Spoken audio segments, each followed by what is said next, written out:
session is being recorded.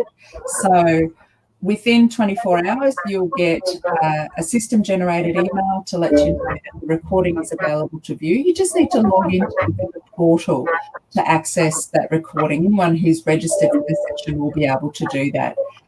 After the session, you'll get an email from the Better team asking if you wouldn't mind some feedback. That feedback email is what triggers your PD record. So make sure you fill that out or respond to it. You can submit anonymously, or it isn't anonymous, but you can submit a blank form. Whatever you do, just by submitting the form triggers the PD record. So that's an important step in the process. Now, on that, the Vetter team provide the technology for all skills education sessions. So a quick shout out to Vetter, and very appreciative and thankful for the support that they're providing for us. Now, we've got that admin out of the way. I just want to refocus on why we're here. As I said, Melanie MacDonald is our special guest, and today is the first in a 4-part series about marketing your RTO and the different ways that you can use technology to help you build a consistent pipeline of students.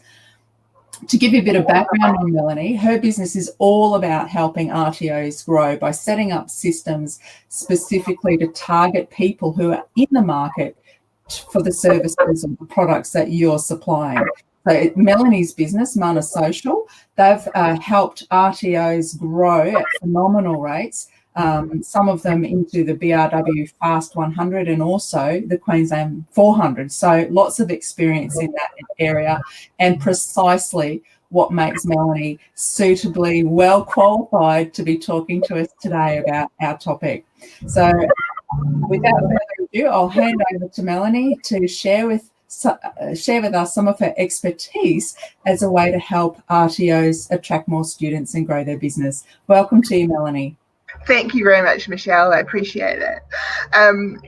Now, can I just check something before we get started? I'm just interested to know who came last week, when I feel like I had my Bill Gates moment last week, when he was launching Windows and it crashed, and it's like, here I am saying, we can show you how to use technology to get students, and my technology was misbehaving.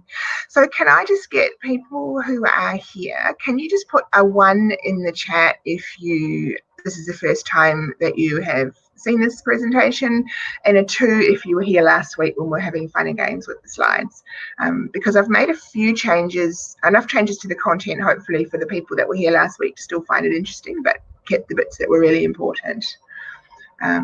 Thanks, Nanette, Stacey. Is there anyone else who was here last week? I will make sure that I cover a mixture. While you guys are doing that, okay, a few replays by the look. All right, cool. So what I thought I'd do for you guys is I've put another big chunk at the beginning, which I think will be useful to you to help you give some structure and some context to how to use this stuff. And then at the end, if you recall last week, I quickly went through, here's 6 things you can do yourself. I've actually taken some screenshots of like how and what to do to make it a bit more takeaway, a bit more practical stuff in it for you. So first thing is, I guess, that question of what has changed in RTO marketing. So when I first started in RTO land, there were really 2 ways of doing RTO marketing. If you were trying to get corporate groups, you basically had a salesperson who got on the phone and went out there and met with training managers. And a lot of it was about phoning and being able to say, hey, will you have a meeting with me? Can I come and talk to you about what I can do? If you were training individuals, then you either put ads in the newspaper, like I remember doing that. Oh, thank you, Nanette, I appreciate that. It's really embarrassing, isn't it? So you either put an ad in the newspaper, or you might have a partnership with some source of students. So, New Apprenticeship Centre or whatever they were called in those days. Now, so much has changed now. Oh, the other thing you did see, of course, was the big RTOs who would do, TV ads and some of the more expensive stuff, even radio advertising. And when us, the little guys, would look at that and go, oh, wow, I wish I had $30,000 for a television ad.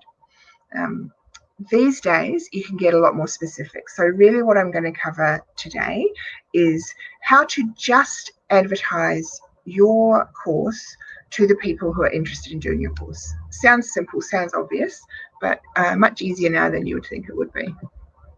So the way that we're going to do that is, first of all, I'm going to talk about some of the marketing tools that are available.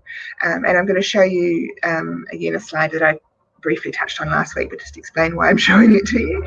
And then we're going to talk about, okay, how do you really get down to working out who your best student is without having to even speak to them and ask them anything, and find out, everything about them. Where do they live? What are their hobbies? Who do they talk to? What do they talk about? All that sort of stuff, so that you can clone those students and find more people like that. And I'll show you some of the big data tools that we can do to do that. And then, of course, and importantly, how to do that yourself if you want to, rather than actually have to buy third-party leads or use an agency or anything if you don't want to. So let me just skip over that one. So these slides are from a company called Martech. If you want to have a look at it, the website is chiefmartech.com, M-A-R-T-E-C. Yep. And what they do is they sit down every year and they survey all the tools that are available for sales and marketing. And every year they make a poster and they put all the logos from those tools. Thanks, Michelle. Perfect. The link's in the chat if anyone wants it. They put all those tools on a poster. Now, when they started doing this in 2011, there were about 150 tools. So that was Facebook ads, Google ads, Salesforce, whatever else. The last one of those that I've printed there was 2019, and with 7,040 different tools. I actually haven't looked to see whether they've done one this year. They usually do it about this time of year. But if you look at that pretty exponential growth, I'd say it's going to be another jump up again. If we just zoom in on it slightly, that's what one of the pages look like. And I'll zoom in a bit closer so you can see. So you can see it's broken up into sections. So for advertising and promotion, there's mobile marketing, there's video marketing, there's email marketing. And each one of those has got all the little tools for how you can actually find customers, basically. And so one of the things that I have seen so much, and I finally clicked the other day as to how to articulate this, is that I talked to so many RTOs, and I did the same thing when I was running mine, where they say, oh, I tried Google ads and it didn't work, or I tried Facebook ads and it didn't work, or I tried whatever. And generally what they've done is they've gone out, they've hired a company to do that stuff for them, or sometimes they've done it themselves, usually you've outsourced it, and it's failed.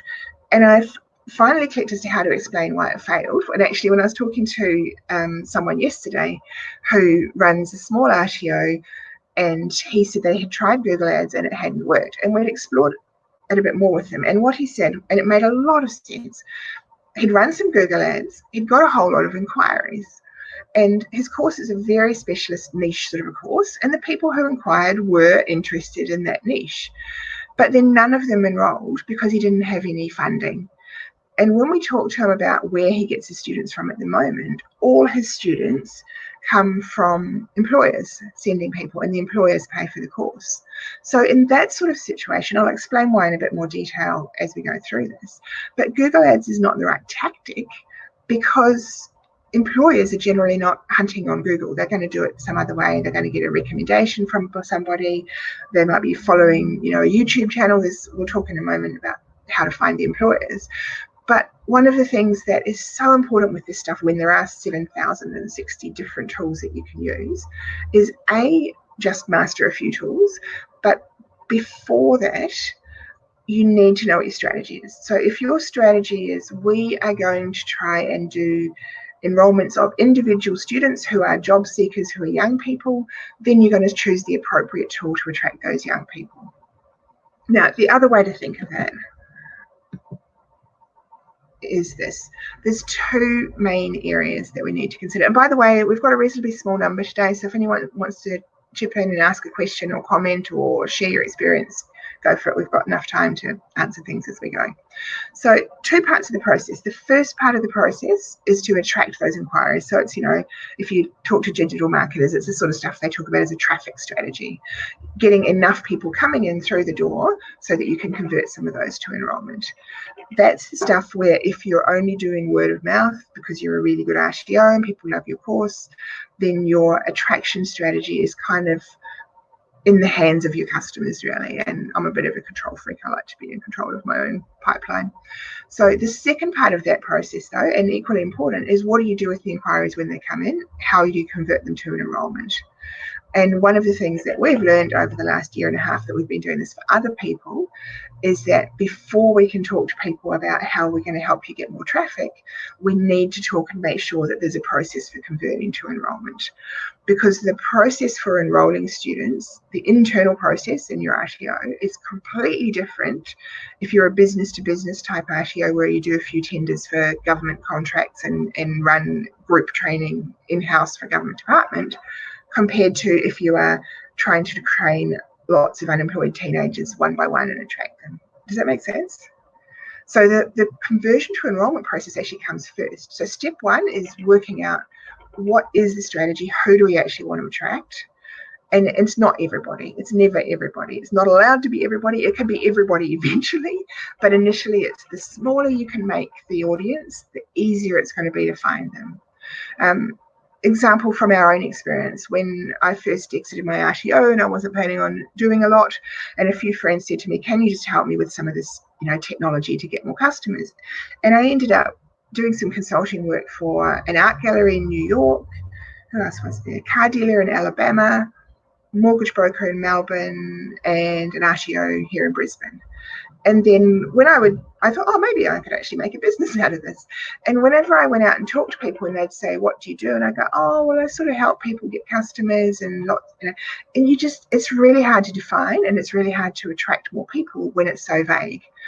When we narrowed it down and the three of us got together and went, let's just help RTOs and let's just help them get more students using digital strategies. It sounds really, really small, but you actually end up with a lot more customers doing that. So if you're an RTO and we say, oh, we're doing leadership and management, is one I see people make this mistake with all the time. They go, oh, we do it for anybody. It's like, yeah, you and 1,000 other RTOs are doing leadership and management for anybody. So unless you're competing on price or you've got a really slick sales process, which I'm afraid you probably haven't if you're saying you're doing something for everybody, that's going to be a really hard course to sell. But you imagine if you said, well, we do the Diploma of Leadership and Management and we do it for plumbers who have started their own business and want to learn how to become a leader rather than just becoming a plumber. I'm just making that one up, of course.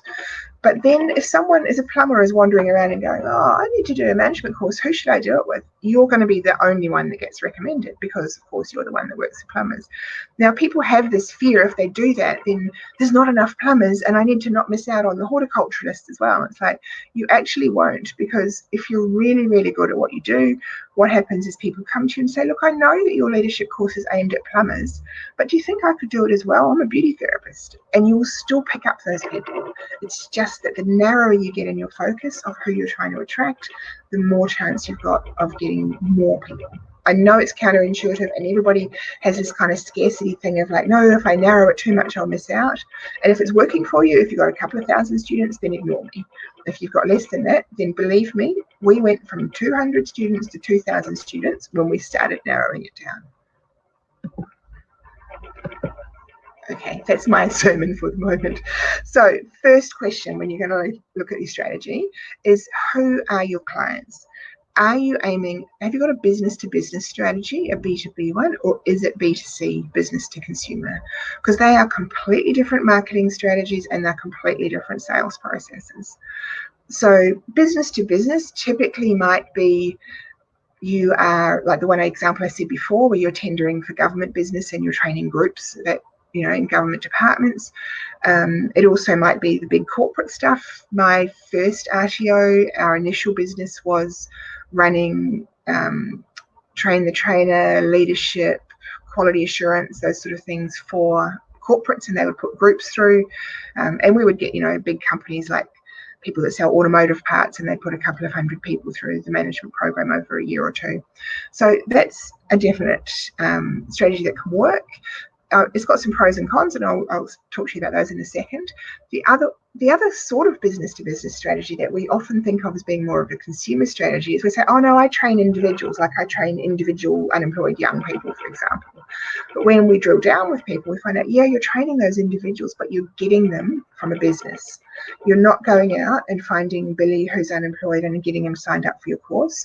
You're working with the apprenticeship centres, with charities, with organisations who are actually providing you with those students. So first question is that what you're doing, or are you a genuine business to consumer? Do you advertise to individuals? Individuals come along and enroll themselves, or you help them enroll?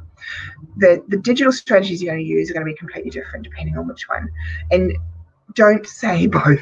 Again, you can do both, just not both at the same time. While you're trying to grow, it's like pick one, do that, master it, make some profit off it, get it working, and then do the next one. It's not that you can never do it, it's just that you need to pick one at a time for this to work. I feel quite strongly about that, you might have noticed. So business to business, here's the thing to think about with that. I know that the client is the student from the whole, RTO, ASCO point of view, but from the marketing point of view, the client is the employer. It's the employer that you need to convince. It's the employer who's going to make the decision about which training provider to go with. And so you need to think about, well, who is this employer and where am I going to find them? So if the employer is some sort of like civil construction was one we did a while ago. That employer is generally pretty hands-on, out there on the road, helping them dig holes, whatever they're doing. They're often, if they're not a big enough company to have a training manager, then these guys are probably not spending a lot of time on LinkedIn. They're probably not spending a lot of time on Facebook.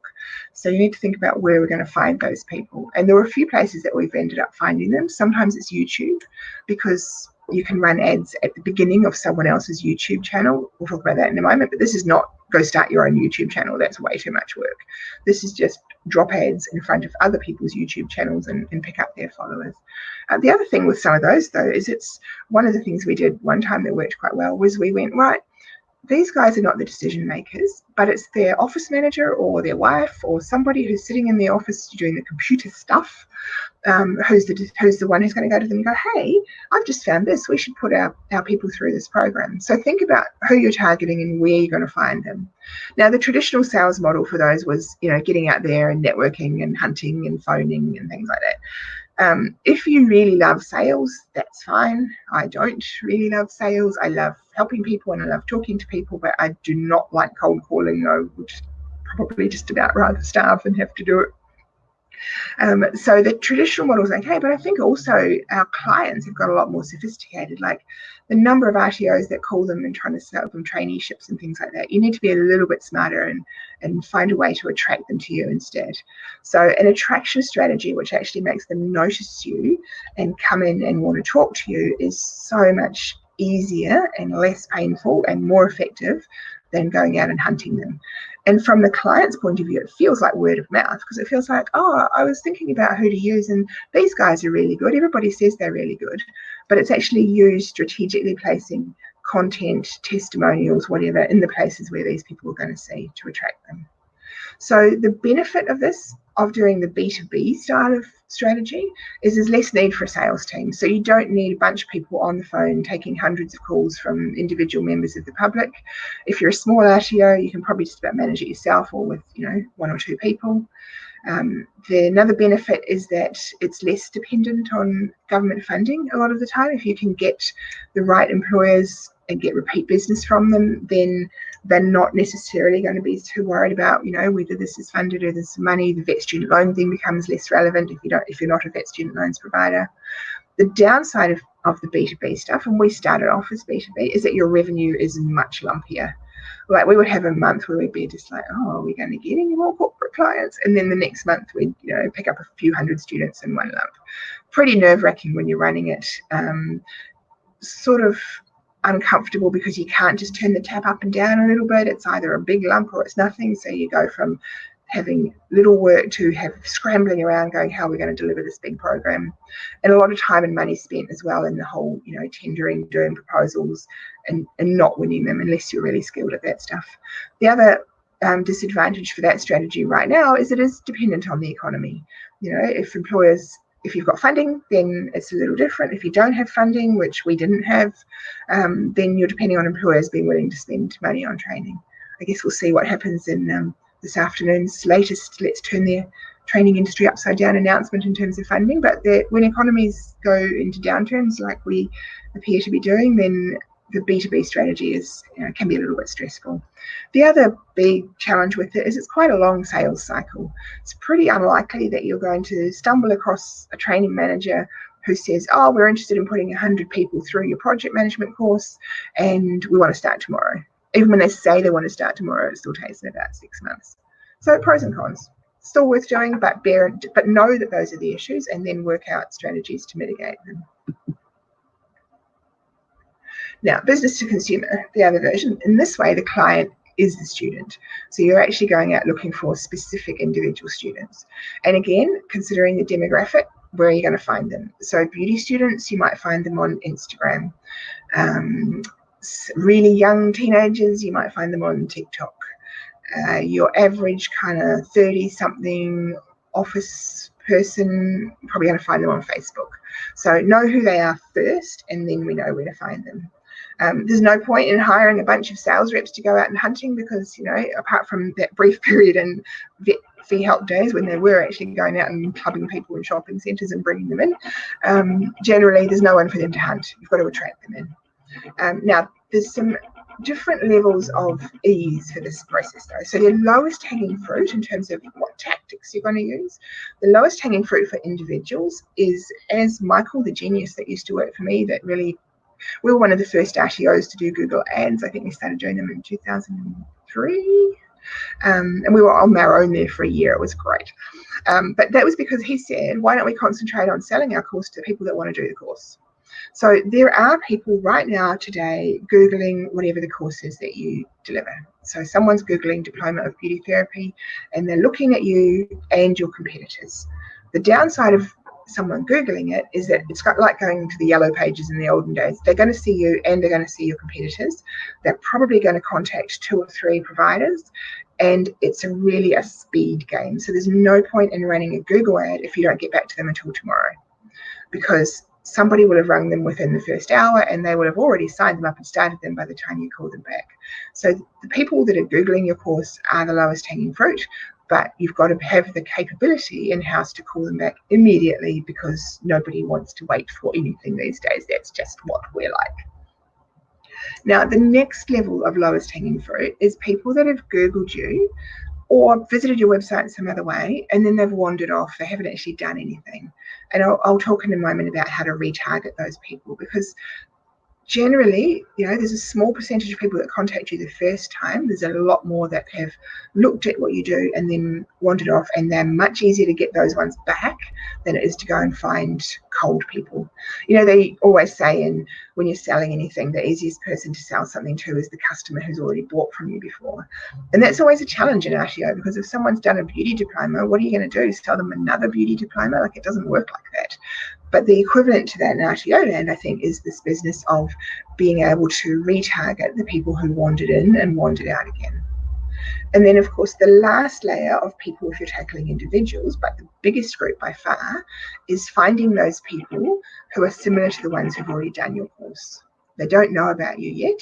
They don't necessarily even know that they want to do this course, but they're very similar to the ones who did. And if you could put what you do in front of them and nurture them along, they might go, yeah, I do want to be a beauty therapist. Now, one of the things to think about, especially if you're running courses for people starting their careers, not so much for adult career changes, but if you're doing, things like beauty therapy, personal training, trades, those sort of things, you're not just competing against the other people that are teaching plumbing. You're competing against all the other things that young person might want to do.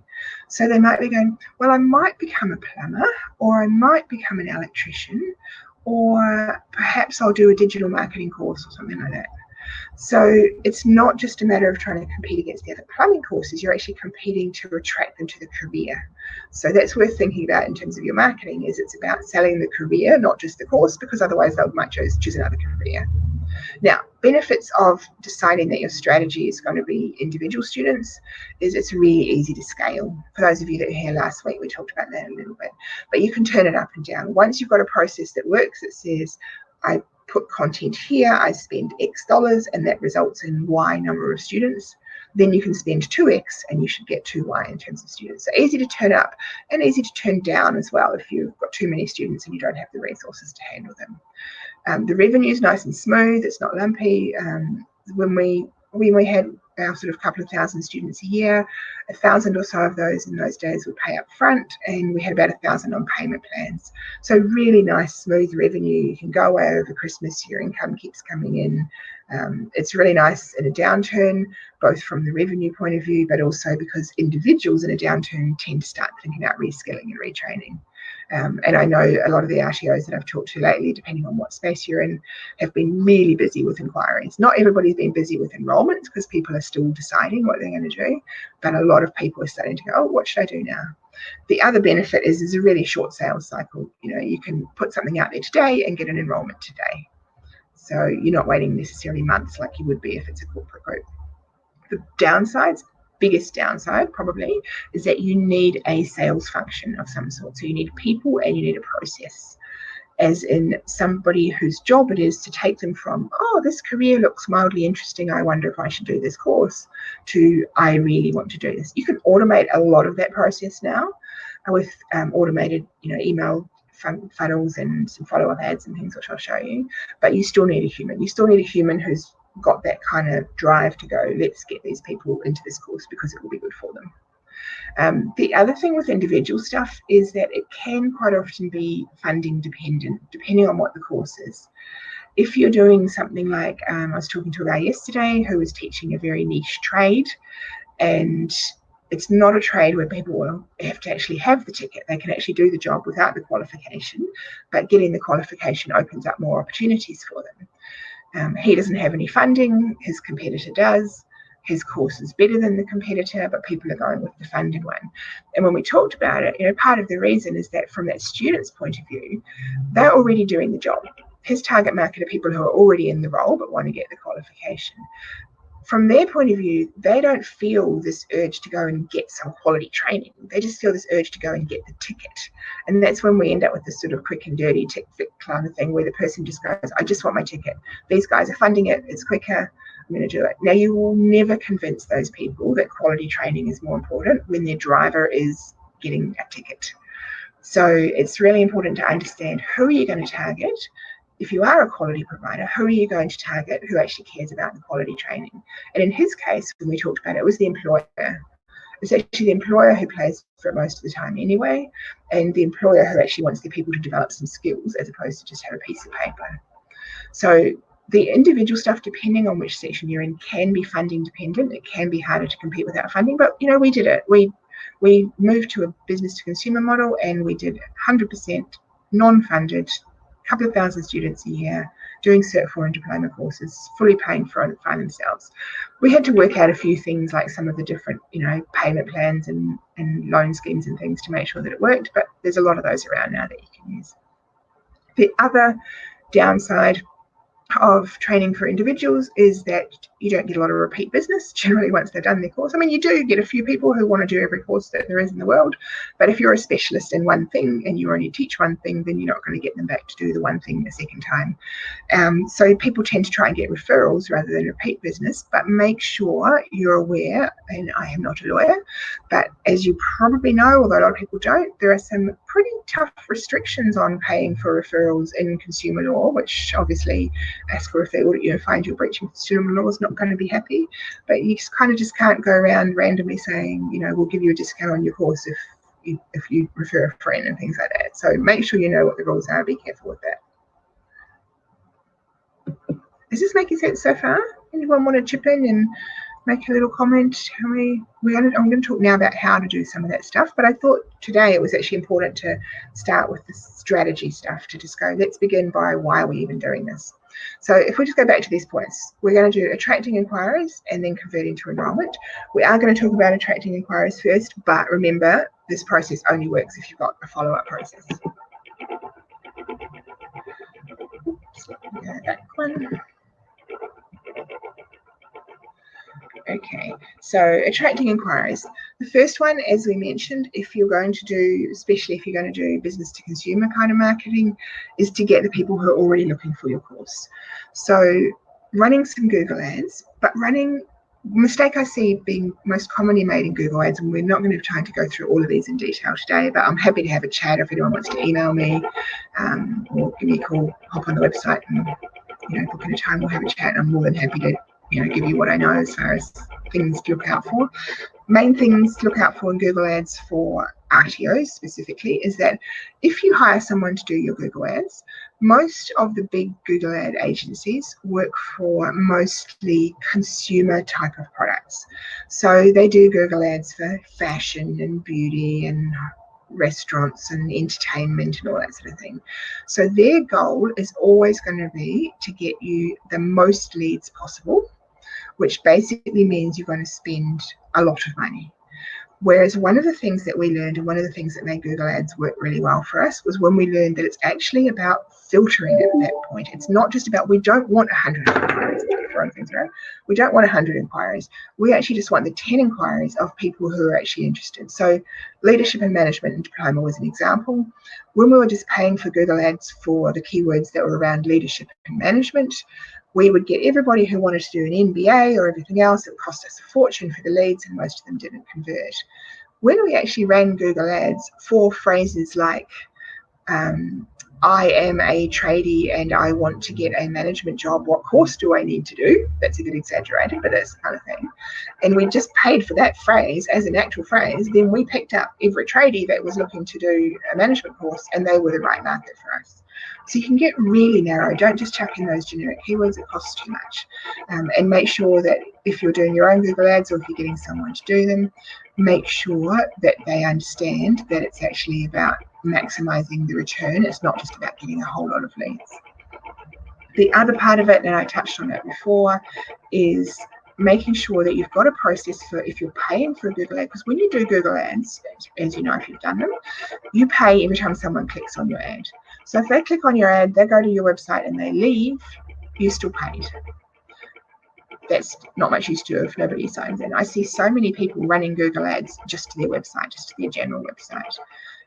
You need to send them somewhere where there's a reason for them to make contact with you. That's the first step. The second step is you need to make sure that you've got the tracking code on your website so that when they do visit, if they don't inquire with you, you can chase them up later on. One of the most successful strategies that we've seen is running a Google ad with a Facebook ad as a backup. So you run a Google ad, you pick up all those people who are already looking for what you're doing. They come to your website, they wander off again. You've got the tracking code on your website, so you know who they were, even if they wandered off.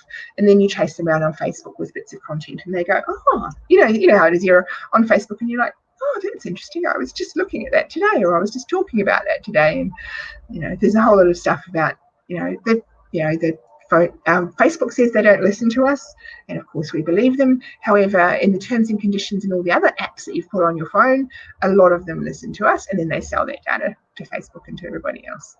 So if someone's visited you, you can find them again as long as you've got the tracking code set up. Before we go today, I'm going to show you what you need to do to get that started. If you don't have enough people to follow up, you can clone them and make what they call a lookalike audience. And if you go into the back end of Facebook, into Business Manager, then there's a section where you can upload your current list of students, and you can say, make me a copy of these people, make me clones of people who are just like this. So if all your students are women in their 20s who speak French, have got a poodle and ride a scooter, then Facebook's going to find you all the 20-something French-speaking, poodle-owning, scooter-riding women. And then you can run your marketing just to those people, because those are obviously the people that like your stuff. You don't have to know that about them. Facebook knows that about them. You just say to Facebook, here are my people, and can you please copy them? If you don't have enough previous students to do that, then the other way is you go to one of the Facebook's big data partners, where you actually say, I would like to buy a list of people who've shown an interest in hairdressing, or whatever your course might be. Now, that's different from boosting a post to people that are interested in hairdressing. That's the big data companies. It's the same companies like Axiom and Experian who do all the credit reporting and collect all that stuff. They know so much about us, and we can go to them and say, give us a list of people whose behavior, conversation, purchasing, locations suggest that they're interested in studying hairdressing, for example. It's kind of spooky. I'm good at freaking people out at dinner parties by explaining how that works. Then another way you can attract inquiries, I mentioned this just briefly before, is YouTube. Setting up a YouTube channel is a lot of work, unless you're someone that really likes doing that sort of stuff. But you can advertise in YouTube. You know, when you hop on YouTube and you're watching a video and you've got to wait 3 seconds before you can click through the ad to watch the actual video. Someone's paid to put that ad there, and one of the big mistakes that they make is they don't make the first 3 seconds engaging, and so you're just looking at their logo for 2.5 seconds and then you click off it. But if you do something that's going to hook them, you've got 3 seconds to do it, get them to watch the rest of your video, you can basically hijack someone else's YouTube channel effectively by running your ad in front of it. It's the lazy person's way of doing it. And then, of course, you've got a million other social channels, you know, Instagram, Pinterest, TikTok, or wherever. It depends where your clients hang out online. And if they're people that don't hang out anywhere on social, then you can use a thing called the Google Display Network, where you basically say, okay, whatever this person is doing online, if they're looking at the football results, you know how you look at any website and there's often a banner ad down the side, or there's some articles across the bottom that look like articles, and then you click on them and they're actually ads. They're usually placed by a company called Taboola. You go to someone like Taboola and you say, place my stuff on all the rugby league websites, or, you know, depending on who you're targeting, you put it wherever those people hang out online. They don't have to be active on social. They just have to actually get online on their phone or on their computer occasionally, and you can find them. And there's a bunch of tools to think about when you're attracting those inquiries, as in, we can drive the traffic, but how are we going to capture them? You know, you need some sort of a landing page. Don't just drive them to your main website. Send them somewhere that's relevant to the ad that you gave them. And you'll pay a lot less, especially for Google ads, if there's some consistency between what you're talking about in the ad and what they see when they get to the page. You might want to have some sort of a lead magnet, as they call it, which is, give us your details in return for us giving you this thing. And the thing might just be a careers guide, or it might be a report or a checklist or a tool that they can use, or a free sample of something. You know, if it's a health and safety course, it might be a free auditing checklist or something like that. The other tool to think about is geo-targeting, where if you don't know anything much about people, you can target them by where they are. So you can target them because they are at a careers expo, or because they are at your competitor's college. Not that we would do that, but the work that we did for a car dealer in Alabama, he was basically targeting all the locations of all the other car dealers with an ad that was pushing into people's phone, going, don't buy a car until you talk to us. It's quite funny. It's quite clever.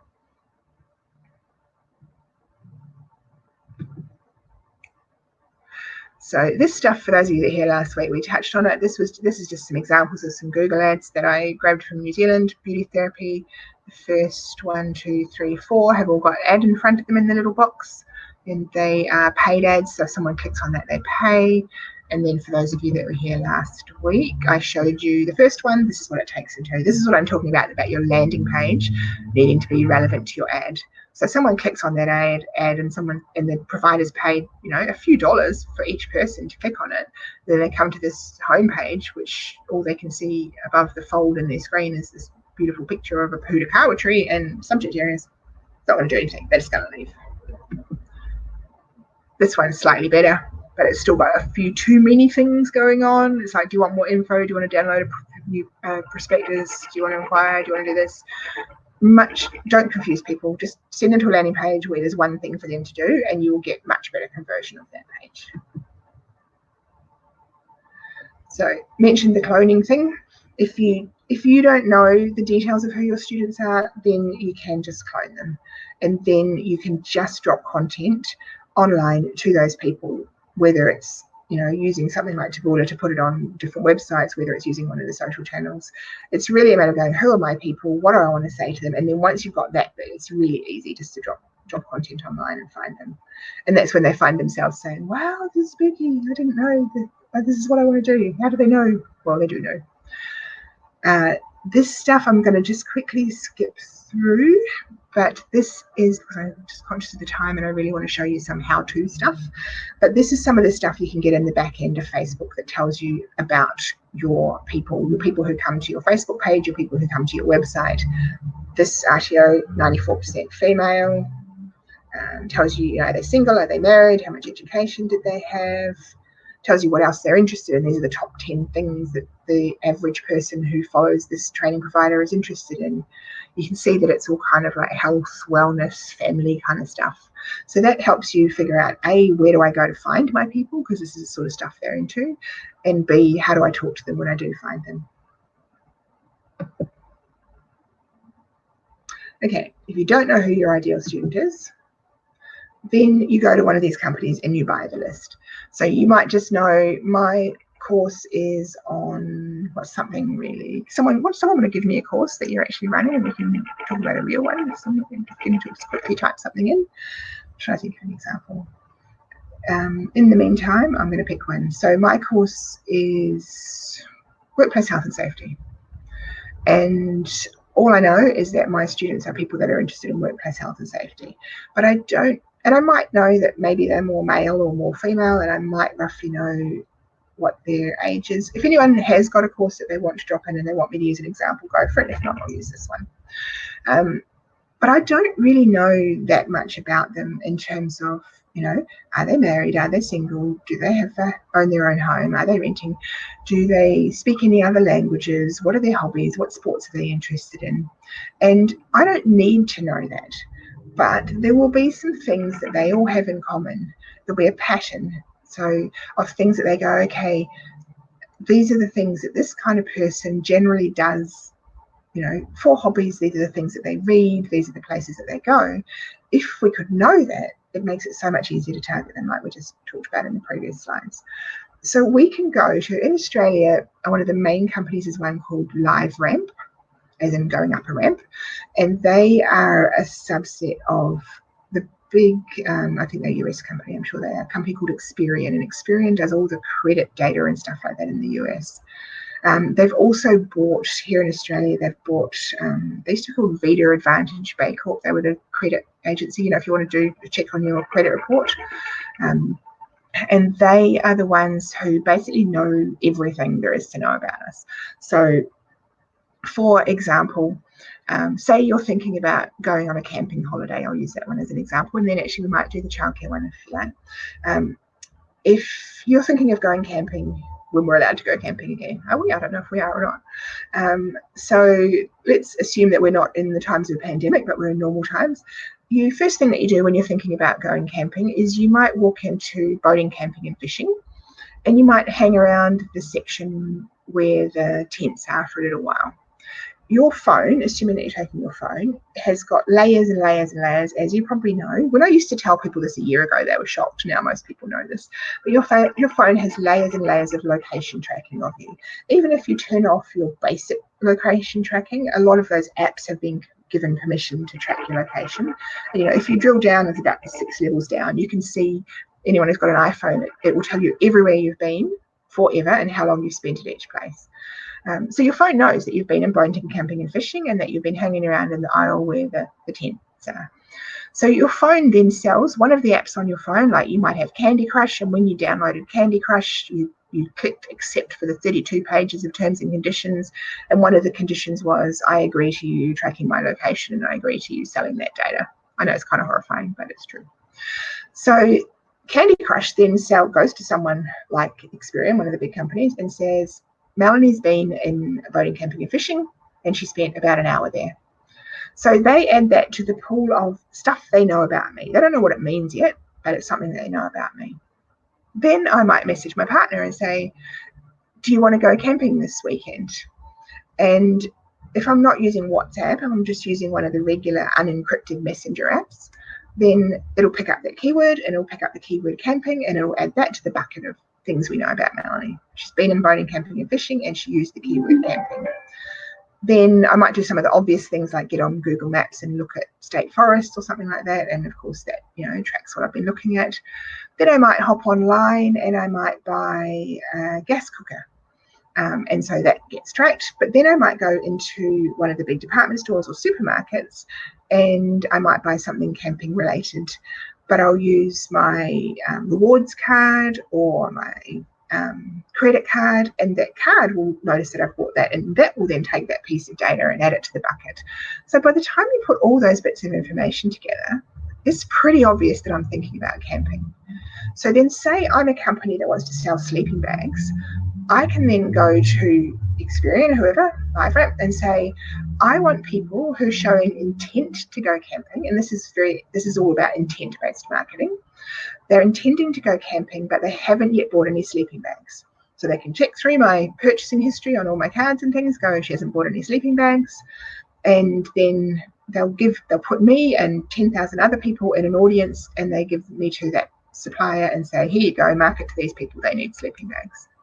Now, they don't get my personal details. There is some degree of, privacy in all of this. They just get a bunch of digital data that they can then upload into Facebook, wherever they want to put it, and then run ads to those people. So that's how this stuff works. I don't know. Tell me, did you know that? Have you been using it? It's pretty powerful. It's pretty powerful when you're on the end of it where you're using it. And I think there are a lot of people now, like anybody probably my age and up is sort of like, oh, that's spooky, I don't like it. All the 20-somethings are like, yeah, we don't care. At least we get what we want. I'd rather get an ad for a sleep, because then I'll see an ad for a sleeping bag in my feed somewhere, or I'm reading the Courier Mail online and it pops up. And I go, oh, that's cool. I was just about to buy one. This one's only $59. I'll just grab it. So it's convenient. It's convenient for the user because you get the stuff that you want. It's great for the seller because you get to sell the things you want. The good thing from your point of view as the provider is that if you've got someone wandering around thinking about studying hairdressing or childcare. So if we take the childcare one, the example, there are some people who are actively looking for childcare courses, and obviously you want to get them. But then there are also a bunch of people who would be perfect to do a childcare course, but haven't started hunting for it yet. And all their behaviour and their hobbies, so childcare might be somebody who is spending a lot of time with children, looking at stuff online that's education, buying toys. Whatever, I don't know, I'm just making this up. You can tell I don't know anything about childcare. But there'll be people who are doing things and saying things and buying things that indicate that they've got an interest in early childhood education. So if you could just put your content in front of those people instead of all the people like me who are not going to study childcare, it's so much more powerful. It's useful to them, it's useful to you, and it's way more cost effective than trying to advertise to the whole world. Does that make sense? Right, I'm just conscious of the time. I really want to show you how to do some stuff. So let me just flick through a little bit. Remarketing, we've already mentioned. That's basically having the tracking code on your site so that if someone's visited your site, you can then drop stuff into their Facebook feed or online somewhere after they've been to remind them of who you are and to get them to come back. I'll show you how to do that in a sec. I'm going to skip over these because I think it's more important that I show you how to convert them to enrollment, and then also some of the specifics on how to do this. So let me just bring that on screen for a second.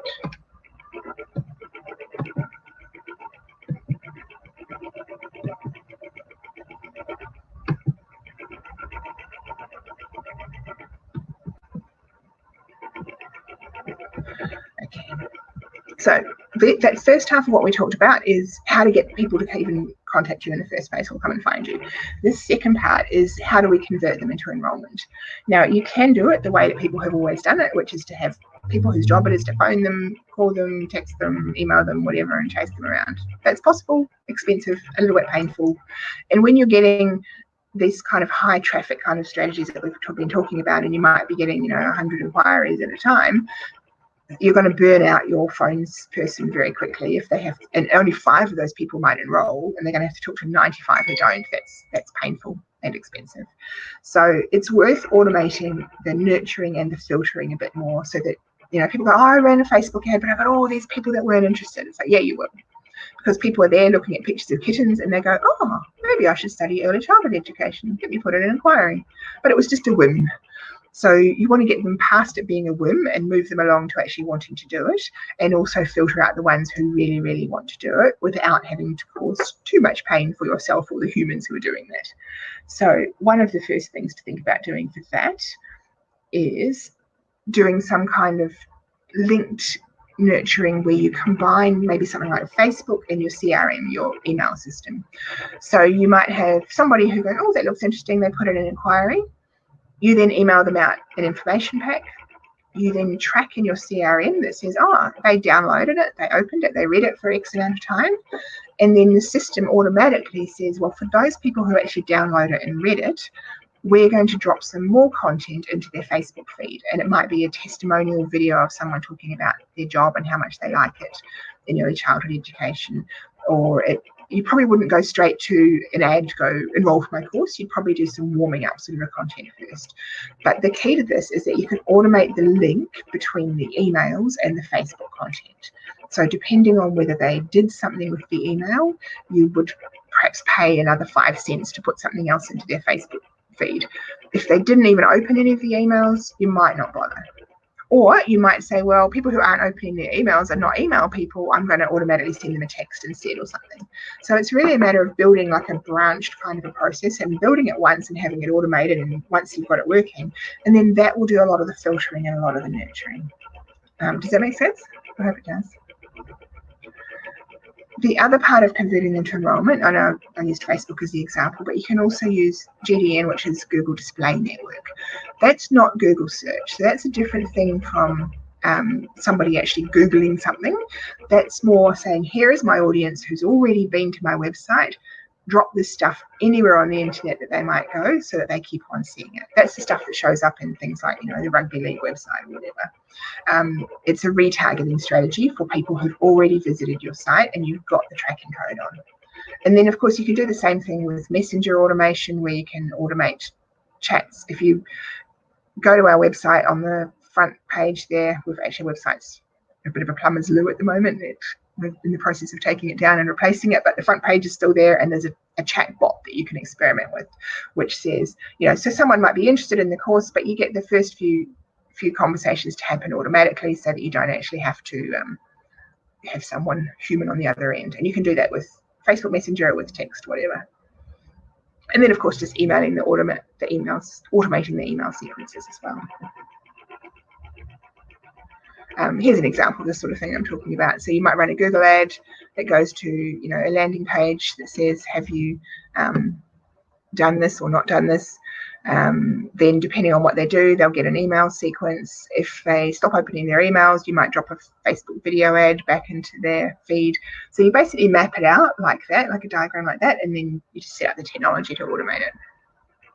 None of this stuff is that expensive either. That's the thing. Once upon a time it would have been squillions of dollars, but we're talking sort of under 10,000 now to set the whole works up, and down to a couple of $100 for one of the tools if you want to do it yourself. It's really not a very expensive process, relatively. There's just an example of what it looks like in the background. Another example. Now, that's just the sort of data that you get of what's being opened, what are people doing, what are they clicking on. You can even get data of what videos have they watched and how long have they watched them for, all that sort of stuff.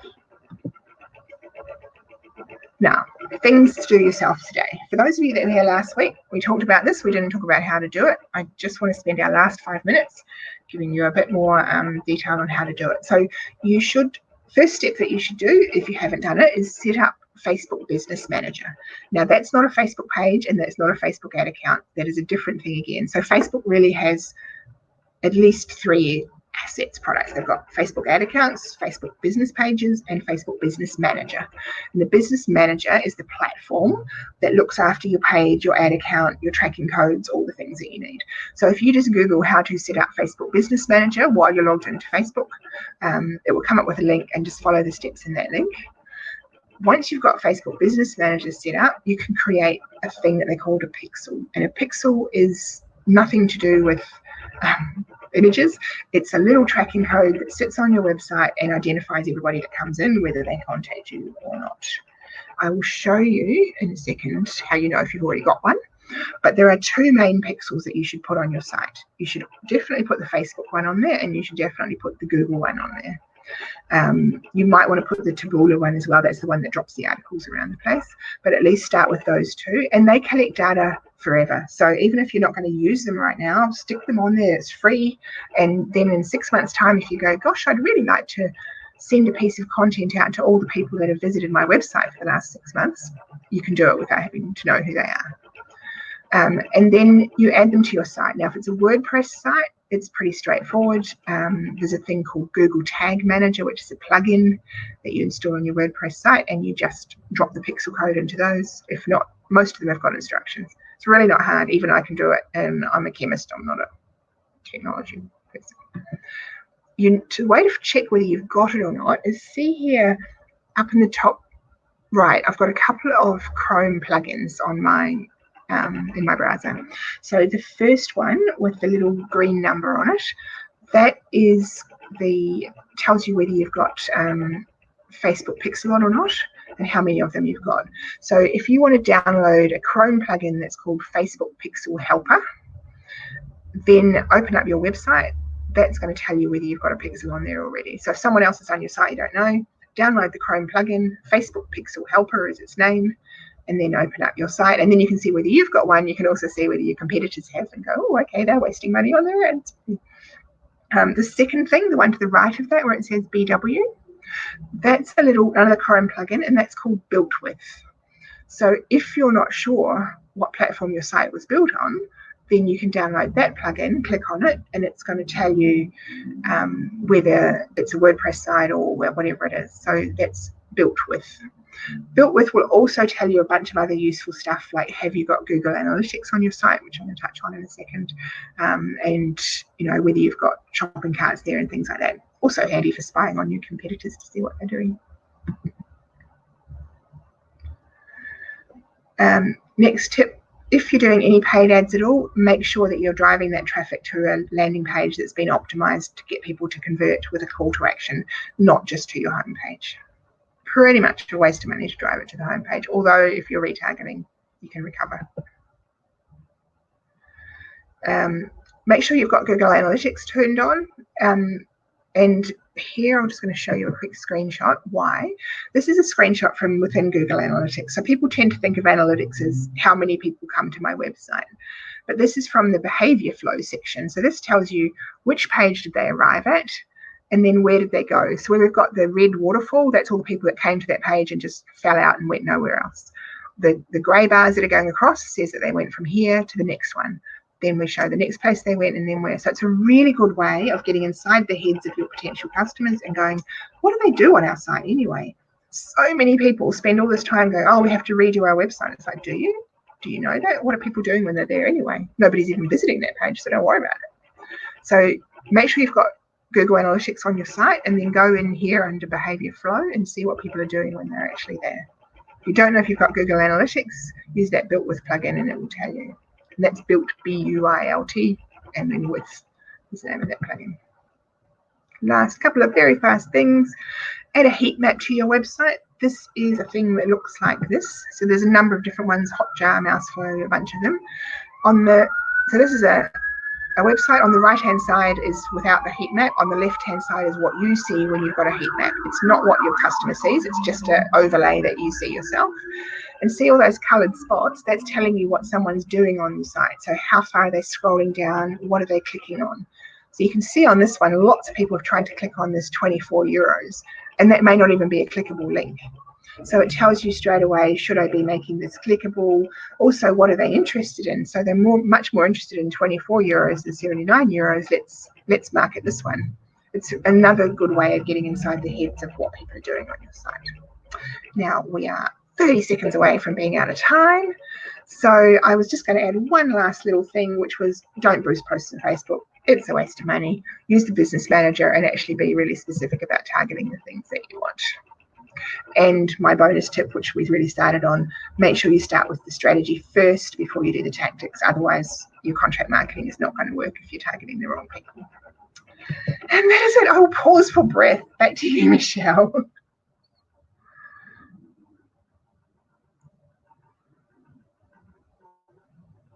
Is available about us and out there, and as you said, it's scary from the other side of things, but such a powerful tool to be able to use if you're looking to really get the most value out of the dollars that you spend on advertising and marketing. So I think definitely looking forward to the next 3 sessions where you're going to drill down a little bit further into how the different types of social media platforms can be used to capitalize on this style of attracting and targeting potential students. And I've just dropped those into the link there. So you're going to go into a little bit more detail about using Facebook marketing, a little bit more detail about how to use this email automation that you'd mentioned, and also LinkedIn, which is a platform where we would typically see business-to-business style of communication. So getting our heads around the big data and that it's there and how to access it and how to use it is the first step. And then hopefully over the next couple of weeks, we see people come back to join us to learn how to capitalize on using those specific platforms. So I noticed that we've probably got an overwhelming amount of information circling in our heads right now.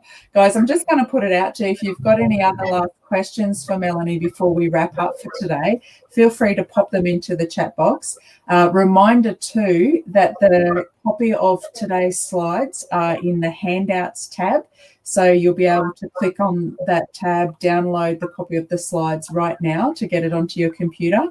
And definitely, if you've got any questions, you can see Melanie's been so generous to put her contact details up on the screen. You'll be able to flick over any other questions after the session to Melanie. So nothing's coming through the chat. I'd say that I'm not sure if I've terrified everybody or it might be that we're all going and uninstalling all of those apps on our phones so that our what did you call it? The geotag information. Geotagging, yeah. Yes, doesn't get passed on. But hopefully not everyone's going to follow our lead, because we still need to use the information to target our own customers.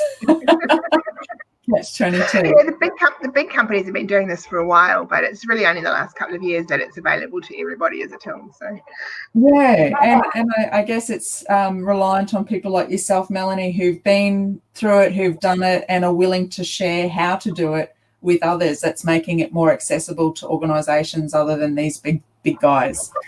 I just think it's fascinating. It's just my nerdy brain loves this kind of stuff. Oh, wow. But normal people have a life, and I spend my Saturday night down some internet rabbit hole reading up about these things. It takes all to keep the world interesting. So I thank you very much for coming and sharing your nerdy passion with us, Melanie. It's been a great session. And we'll be back again on the 2nd of June to talk about using Facebook marketing. So really look forward to seeing you for that. And thank you again for joining us for today's skills education session. Thanks so much. Thank you, everybody. Bye-bye. Bye now.